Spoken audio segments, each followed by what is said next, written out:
აი შინაგანი ის რო ყავს, ხო, მოლაპარაკე ტიპი, რომელიც მუდმივად გვაკრიტიკებს, მაგ კრიტიკოს ეძახიან.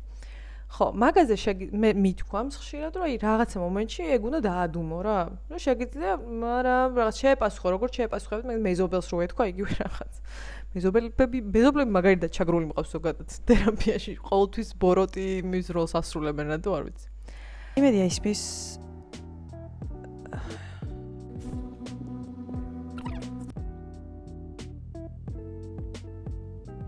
მოგეთ აქ მაგ კითხვები რაც სტორიზე დამირეფლეს და მაგებს გავცემ პასუხს და ამასთანავე განაისარ მაგ აქ როგორ მაგრდება ეგ მიკროფონი, მაგრამ ეს მომწონს. I feel special with that. Okay.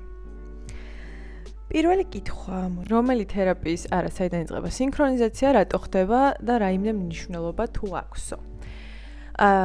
Okay, სინქრონიზაციებზე უნდა ვისაუბროთ.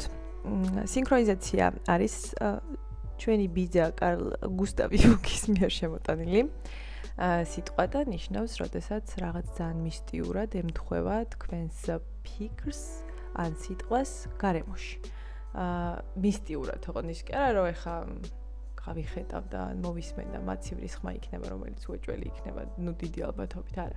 აი მისტიურად რო ემთხვევა, რომ რაღაცა არ არსებული თვითონ მაგალითად ერთ-ერთ შემთხვევაში, როდესაც მისი პაციენტი უყვებოდა რაღაც ეგვიპტურ ხოჭოზე, რომელიც იმ არეაში, სადაც თვითონ თერაპია მიმდინარეობდა, არ არსებობდა და ამ ხოჭოზე ყვება სიზმარს და ფანჯრის მინაზე რაღაც ხმარი და ზუსტად ეს ხოჭო იჩითება იქ. აი ეგეთი რაღაცა ეძახის სინქრონიზაციას.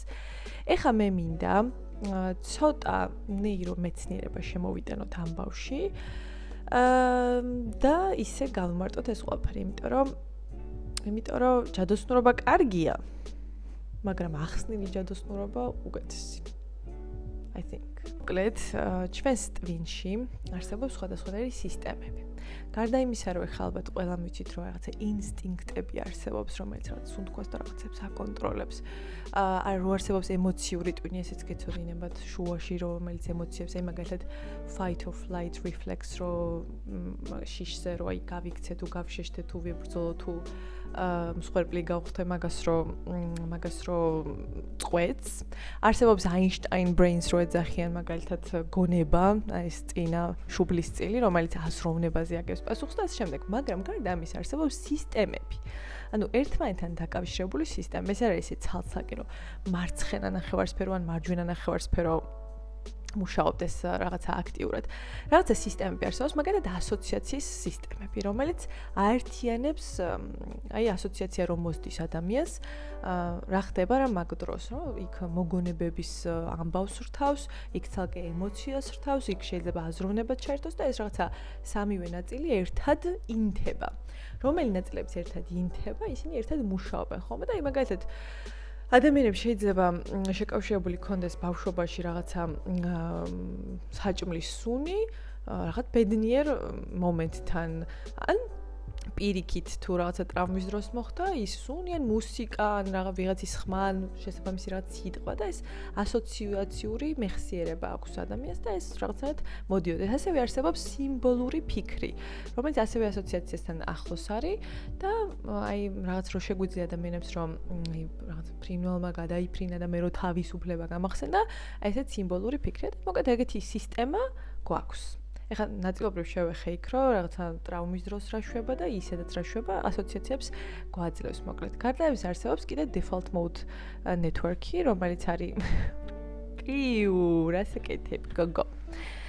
რომელიც არის მოკლედ ეს რამდენიმე ნაწილს ერთ 5 თუ 6 ნაწილს ერთად ანთებს ტვინში. ეხლა ბუდიშის მოხდით ნეირომეცნიერი ვარ და ნეირომეცნიერი თუ ვინმე მისმენს პირველ რიგში მადლობა. მეორე რიგში შეგიძლიათ შემისწოროთ ან კონკრეტული ბირთვები ჩამოთვალოთ, სად რა აქტიურდება. და მოკლედ ეს default mode network-ი არის ის სისტემა, რომელიც სხვა შორის ერთ კარგმა გოგომ შემახსენა ეგ ამბავი და ხო, ეგეთი სისტემა არსებობს, რომელიც პასუხისმგებელი არის, აი შინაგან პროცესებზე, აი ის როცა ის მუდმივად აქტიურია. წარმოიდგინეთ თქვენში მეობას, რაც განსაზღვრავს ჰილინგს, გამოჯანსაღებას, აი რაღაცნაირად თქვენს უკან ეს რაღაცა არაცნობიერში თითქოს ეს განსაზღვრებები, ეს კოდები ეს ლივლივებს და აი ზუსტად ეს სისტემა აკონტროლებს ამას. ვიტყოდი რომ აი მაგალითად ხელოვნება ძალიან ახლოს არის ამ ამბავთან, რომ ეს პირდაპირ გამოიტანო. გარდა მაგისა, ჩვენ გვაქვს ეს გარეთა დავალებები, რაღაცები გასაკეთებელი ხო, რაღაცა საჭმელი მაქვს, საჭმელი რაღაცა დასალაგებელია, იქ საქმეა გასაკეთებელი, აი გარეთ რაც ხდება. რომელსაც სუფთად ახლა გონება, რასაც ვეძახით ეს ქერქი ფიქრობს რა, რომ აი შუბლის წილი, რომ აი როგორ გადავწყვიტოთ რაღაცა საქმეები. მაგრამ არის კიდე ერთი სისტემა, რომელიც აი თვითონ ის არის რა, გადამრთველი, რომელიც აკონტროლებს, რომელი ინფორმაცია უფრო მნიშვნელოვანია ეხა ამჯერად, გარე დავალებები თუ შიდა დავალებები. და მოკეთ ეს სისტემა ბავშვობაში ვითარდება, მაგრამ მთელი ცხოვრების განმავლობაში ძალიან ეს პლასტიურია და ყოველთვის შეგვიძლია ამის გავითარება, უფრო მეტი ყურადღება მივაქციოთ შინაგან გარემოს თუ გარეგან გარემოს და შინაგან გარემოს, გარემო რო ისეც გარე არის. მოკეთ აი შინაგან სიტუაციას და რას ფიქრობთ, რა ხდება, აი მედიტაციით შეიძლება ამის გავარჯიშება, ფიზიკური ვარჯიშებითაც რაღაცა უფრო იცეკვებით, რაღაცა ხელოვნების ამბებით, თუ გარე აი რაღაცა აზრში ჩავდოეს და ლოგიკა და მთელი ამბები რა. მაგრამ აი ეს მთავარი პრინციპი, რითაც ეს ტიპი საზღვრავს, რომ ეხა მე რომელ ინფორმაციას მივაქციო მეტი ყურადღება, არის მთავარ პრინციპებზე დგას, პრინციპზე, რომ გადარჩე, მაგას ემსახურება და დგას რა პრინციპებზე, რომ შეამჩნიოს პატერნები, ანუ განმეორებითი რაღაცა, თუ რაღაცები მეორდება ეს საჭიროა გადარჩენისთვის, შეამჩნიოს საფრთხე, ამიტომ ახალ რაღაცებს განსაკუთრებით ყურადღებას აქცევს. ეს შინაგანად წარმოიქმნება, რამე თუ გარეგანად არ აქვს მნიშვნელობა, ახალს ყურადღებას აქცევს, პატერნებს ყურადღებას აქცევს, საფრთხეს ყურადღებას აქცევს და ინტენსიურ ემოციებს აქცევს ყურადღებას, იმიტომ რომ ინტენსიური ემოცია ნიშნავს, რომ რაღაცა ძალიან დიდ პასუხს იწვევს სხეულისგან, ესე იგი ყურადღება მისაქცევია. მოკეთ, მთავარი პრინციპი მაინც დგას, რომ გადარჩეს და ზუსტად მაგიტო მიგაქცევინებს ამაზე ყურადღებას. ეხლა ამას რო წვრთნი ამ ამბავს, რომ აი შინაგანი მდგომარეობა უფრო მნიშვნელოვანი თუ გარეგანი და ორივეს როცა წვრთნი, ვავარჯიშებთ, რომ შინაგანი და გარეგანი დაკავშირდეს ერთმანეთთან და ამ ჩვენი სუიჩი რო არის, რომელიც ასე ვთქვათ, ხელსაწყოა უბრალოდ ცნობიერებს, ეხლა ყველაფერად ჩამოთვალე, ხელსაწყოებით ცნობიერების, რომ ეს გამოცდილება მიიღოს ისე როგორც საჭიროა, ოღონდ თან გადარჩეს და ამას რო ვავითარებ და უკვე გადარჩენიდან რო გავდივარ და უკვე მაინტერესებს სამყარო იმის იქით, შეიძლება მაინც კომფორტ ზონიდან გასვარი და მაინც გადარჩენაზე ორიენტირებული იყოს თუნდაც გავითარება, მაგრამ ოკეი, ეგ ცალკე თემა ფილოსოფიაა, შეგვიძლია ცალკე გავიაროთ. და მოკეთ ეს ორი რო ერთმანეთს ემთხვევა და იქვე ასოციაციები და ასოციაციაც შინაგანი ეს ასოციაცია და default mode network-ი ძალიან კავშირში ერთმანეთთან და მოკეთ ეს ასოციაციები ეს სიმბოლური აზროვნება ეს შინაგანი სამყარო რო ძალიან შესწავლილი მაქვს უკვე ვიცნობ აი ვუსმენ უკვე ჩემ თავს და გარეთაც აღვიქვამ ლოგიკურად და ობიექტურად რაღაცებს ისინი ერთმანეთს უკავშირდებიან და უკავშირდებიან ისე რომ ანუ ჩვენ კონცენტრაციას საბოლოო ჯამში დაფუძნებული ძალიან ბევრი რაღაცა და რო უკავშირდებიან მაგ დროს მოდის სინქრონები. ეს ახლა ცოტა ჯადოსნურობას კარგავს თუ არ კარგავს ვერ გეტყვით, მაგრამ გავითარებაში ძალიან მაგარი რაღაცა, იმიტომ რომ ეს ჩემი აზრია ოღონდ. არ ვიცი, სხვისი აზრი თუ ეს ნეირომედიცინებაზე რაც მოგიყევით ჩემი აზრი არ არის, მაგრამ ეხლა რასაც გეუბნებით ჩემი აზრია, რომ ანუ გარეთა და შიდა სამყაროები ერთმანეთს ემთხვევა. ამიტომ შენი ფიქრი ან განწყობაში მოსული სიმბოლო, ემოცია გარეთაც ფიქსირდება. და პირიქით, მოკეთ ერთმანეთს რომელს იწვევს, ახლა იმის არ იყოს დეპრესია იწვევს დ-ვიტამინის ნაკლებობას თუ დ-ვიტამინის ნაკლებობა იწვევს დეპრესიას. არ ვიცით ზუსტად. ხო, მაგრამ ერთმანეთთან რო დაკავშირებულია, ეგ ვიცით. ასე რომ აი ზუსტად ეგრე არის რა და ჩემი აზრით ზუსტად ეგ არის, როცა გავარჯიშებ და შენ უკვე survival mode-ში აღარ ახარ, ანუ გადარჩენაზე კი არ ფიქრობ, არამედ გავითარებაზე ფიქრობ, შინაგან სამყაროსაც ყურადღება მიაქცია, გარე სამყაროსაც ყურადღება მიაქცია, ორივე ხელსაწყოს მაგრად იყენებ და ეს სუიჩი რაც გვაქვს ეს გავარჯიშე, უკვე ძალიან ბევრი სინქრონები წამოვაწესით, აი ძალიან, იმიტომ რომ შინაგანი სამყაროს ტრანსლაციას შენ იგნორში არ მიდის, უკვე იმას აქცევ ყურადღებას, უკვე იცირებსაც აქცევს ყურადღებას შენი არსებობა და შესაბამისად გარეთაც, ანუ ან ერთში ან მეორეში არ ხარ გაფანტული.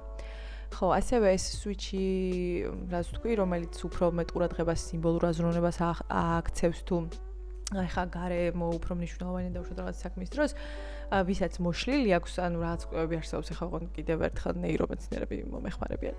კვლევები არსებობს, რომ ფსიქოზების დროს მაგალითად მოშლილია წყალებში, არ ვიცით მოშლილი რას ნიშნავს, მაგრამ ნუ იმ მომენტში უფრო მეტად აქცევს შინაგან ტრანსლაციას, აი ეს ემოციების, სიმბოლოების სიზმრები თითქოს პირდაპირ და უფრო მნიშვნელოვანი ხდება გარე სამყაროზე.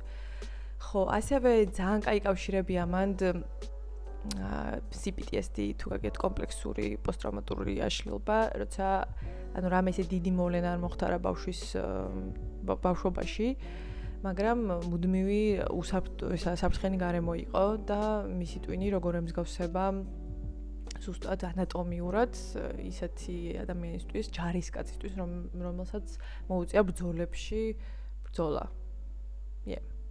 საფრთხეში განიცდის თავს და შინაგან მოვლენებს გააჩნია ასოციაციურად რა უფრო მნიშვნელოვნად აღიბეჭდა, ან ძალიან შინაგან საქცევს ყურადღებას, ან პირიქით ძალიან გარეკანს და ან გაფანტულია გარემოში, ან დაკარგულია შინაგან სამყაროში. მოკლედ ეს სინქრონებზე რაც მინდოდა მე თქვა, oh my god, მე მგონი მეტს ვერაფერს ვერ ჩავს. მადლიერების დღიურებზე რაც გვეტყვი, რამდენად პოპულარულია შენს გარშემო? მადლიერების დღიური ჩემს გარშემო არ არის პოპულარული, ზოგადად პოპულარულია ჩემს გარშემო, გულისხმობ ჩემს მეგობრებს და შემდეგ, 1 2 3 შეიძლება იცოდეს. მადლიერებაც ძალიან კარგი სიხშირე და ენერგია. ეს მიმღებლობას იწვევს პირდაპირ რაღაცა, ანუ ინფანტილურ სიტუაციაში არ ხარ გაჭედილი და რაც ანი მოკლედ იმას იღებ და მე მით უმეტეს ამას რომ მადლობით ან სიყვარულით იღებ ეს კიდე მთლად უკეთესი. თუმცა აქ ერთ რაღაცას აღნიშნავ, რომ თუ შინაგანი წინააღმდეგობა არის, რაც დავწერს ან მე რამდენჯერ ვიტყვი ან რამდენჯერ ვიყვირე, არაფერს არ შეცვის, ამიტომ მაინც შინაგანი მდგომარეობის ყურადღების მიქცევა საჭირო. Addiction-ების შესახებ მეტი რო გაგვიზიარო და შენ თვითონ თუ გქონია. ხო, დამოკიდებულებებს რაც შეეხება, დამოკიდებულებები ხდება მარტო მძიმე ნარკოტიკებს არ ეხება ეს და დამოკიდებული შეიძლება იყოს, ვიცი, ტელევიზორზე, smartphone-ზე, საჭმელზე, სასმელზე, სიგარეტზე, ჩვევაზე რამეს და ასე შემდეგ ადამიანზე.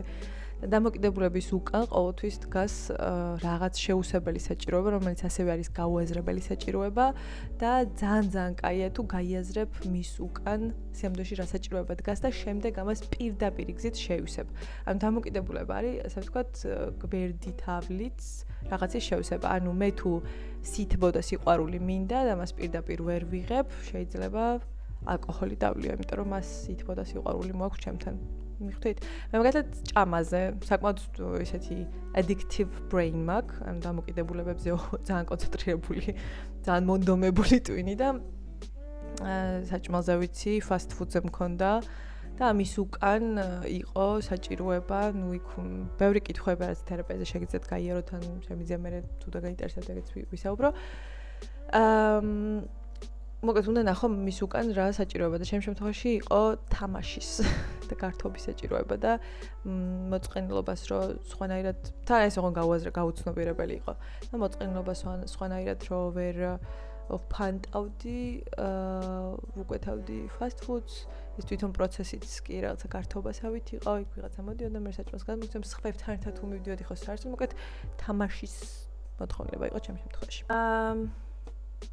people pleaser-ობა თუ იკურნებაო, people pleaser-ობა იკურნება, people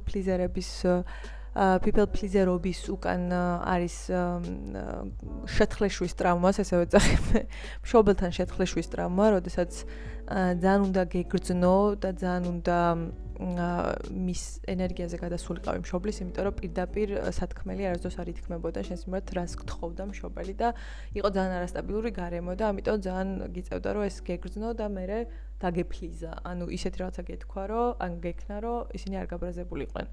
მშობელი ან caregiver-ი, ანუ ვინც გზრდიდა რა არ აქვს მნიშვნელობა და თუ ასეთ გარემოში გაიზარდა შენი twins ნასწავლი აქვს ეგ კოდი, ეგ პროგრამა და შემდეგ არსებობას აგრძელებს ჩვეულებრივად, სანამ შენ არ შეამჩნევ და არ ჩათვლი, რომ შეცვლა აუცილებელია, ან არ არის აუცილებელი, არ ვიცი.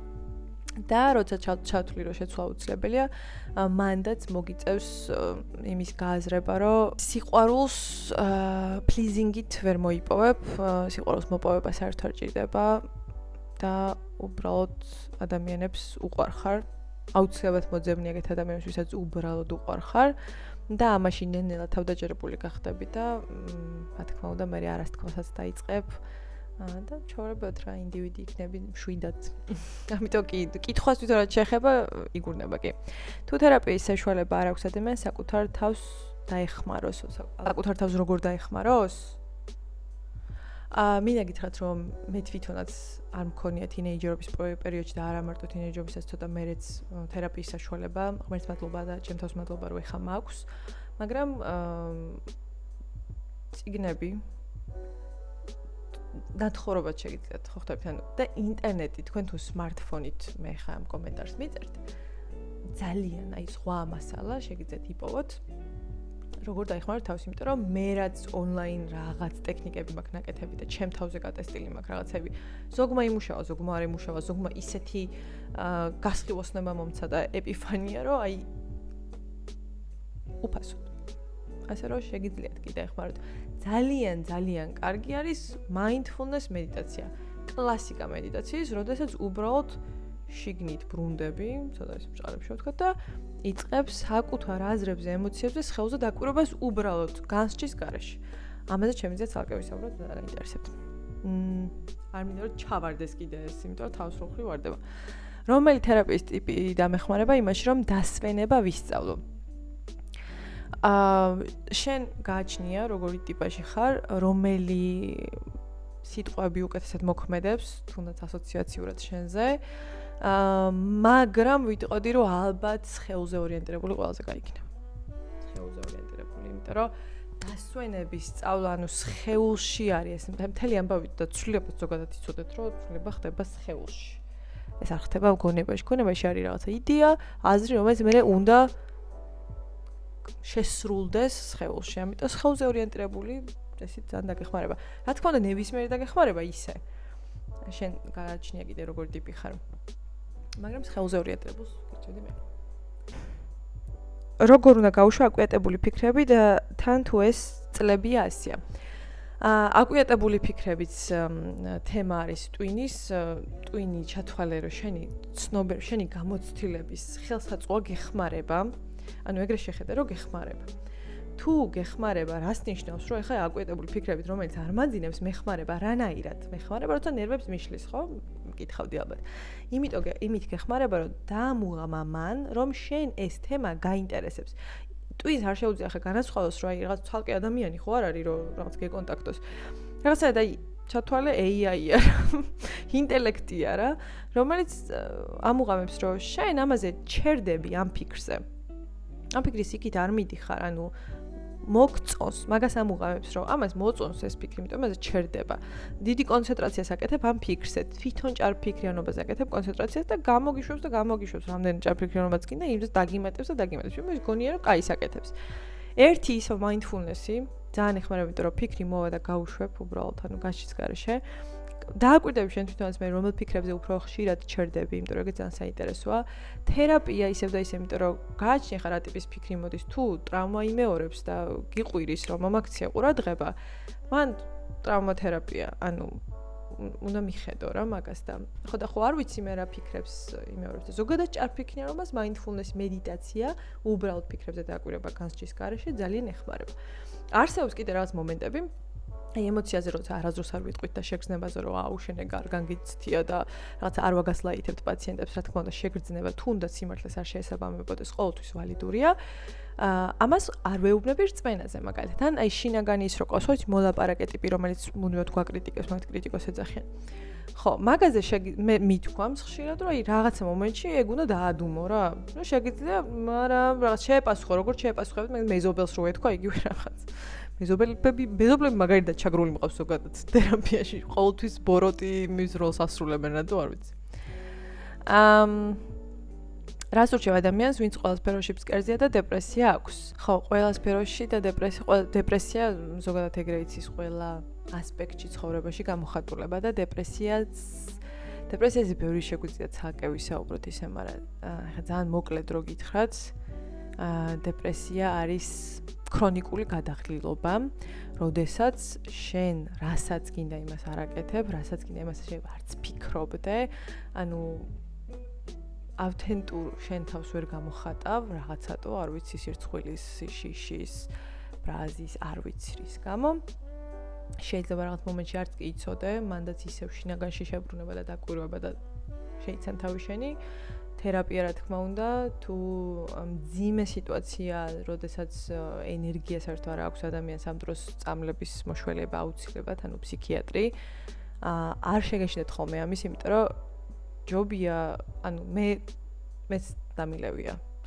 იმიტომ რომ რაღაც აქედან აქამდე გზის გავლა არ არის აუცილებელი ვიფორთხო და ისე გავიარო. შემიძლია ფეხზე ავდგე და ისე გავიარო. ხო, როგორც გამაყუჩებელი მიგიღია კი, შეიძლება იმ პრობლემას არ აგვარებს, მაგრამ იმ მომენტში ის კბილი გტკივა მაგალითად და ხვალამდე ვერ მიდიხარ სტომატოლოგთან.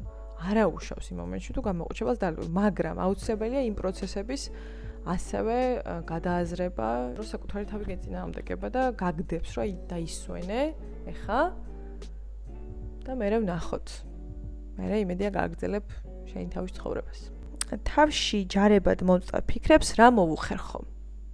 ეს იყო, ეს ჯარფიქრიანობაზე, რაც ვილაპარაკე და გული და გონება ჰარმონიაში როგორ მოვიყვანო. აი ეს მე მგონი ხა ძალიან შეკრავს ამ თელ ამბავს, რაზეც ვისაუბრე და მთელი თემაც ეს არის, რომ გული ჩვენ ქართველებმა ვიცით, რომ იგულში და ძალიან კაი გამოთქვა სხვა შორის, იმიტომ რომ მთელი მსოფლიო თუ დააკვირდებით ძალიან განსაკუთრებით დასავლეთი მოკლედ ძალიან არის წასული და დამყარებული რაღაცა რადიკალურად თითქმის გონებაზე. აქ ხავარ ჩამოკონძიალებული ხო შუბლის წილზე და ამ დროს ხეული გვავიწყება. ასევე კიდევ ერთხელ გამმეორდები, რომ აქ, ოკეი, ფიქრი მოვა, მაგრამ ახსრულება ხდება სხეულში.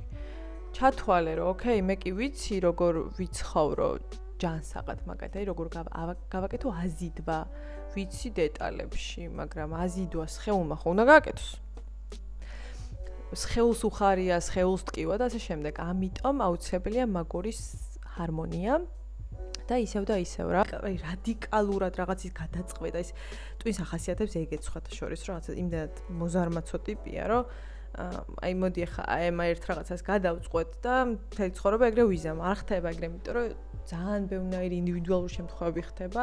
მithuedas ამდენარი ჩათვალეთ თითო ადამიანი ცალსაკე სამყაროა რა, თავისი რაღაცეებით და ეს ერთიანად ვერ გადაწყვეტ. ამიტომ გული და გონების შეთანხმება ხდება ეგრე. საუბრით ერთმანეთთან, ოღონდ საუბარი ბრჭყალებში.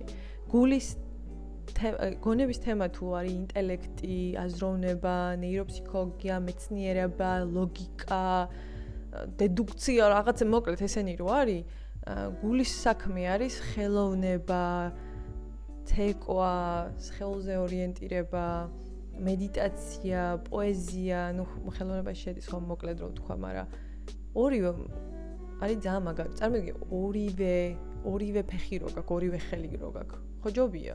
იმას რო მე მარტო ინტელექტით მინდა ყველაფრის გადაწყვეტა.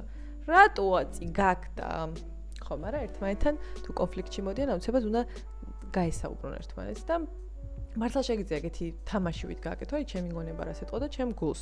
ოკეი, ეს ეტყოდა რომ ესეთი საქმეები გასაკეთებელია, და გული რას ეტყოდა. ოკეი, მე ეს მინდა კი, მაგრამ და შეათანხმე. ყოველთვის ნებისმიერ კონფლიქტში, გინდა შიდა, გინდა გარე კონფლიქტში, საერთო მომენტის მოძებნა არის ყველაზე მნიშვნელოვანი. ოღონდ საერთო მომენტში არც ერთი თმობს თავის საჭიროებას და არც მეორე. ეგ არ იქნებოდა საერთო მომენტი, ეს იქნებოდა ვიღაცისგან დათმობა. არა, აი ის ადგილი, სადაც ერთიც კარგად არის და მეორეც. და ეგრე იქნება ჰარმონიაში. მოდი ამით შევაჯამოთ. Cheers. Okay, bye.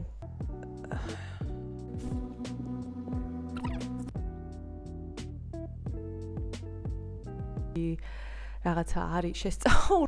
Gastordi, please. This house, what is wrong with it? ანუ თავს რო წევს what? Okay. Gastordi. აი გავაგრძელეთ. What? It's what he wants. ხო. და იმიტომ რომ ამ კამერამ ცოტა ნერვები მომიშალა, იმაშუება რა ქვია, ძირს ვარდება, მე კიდე მყვება ეს საკაიფოთ, მაგრამ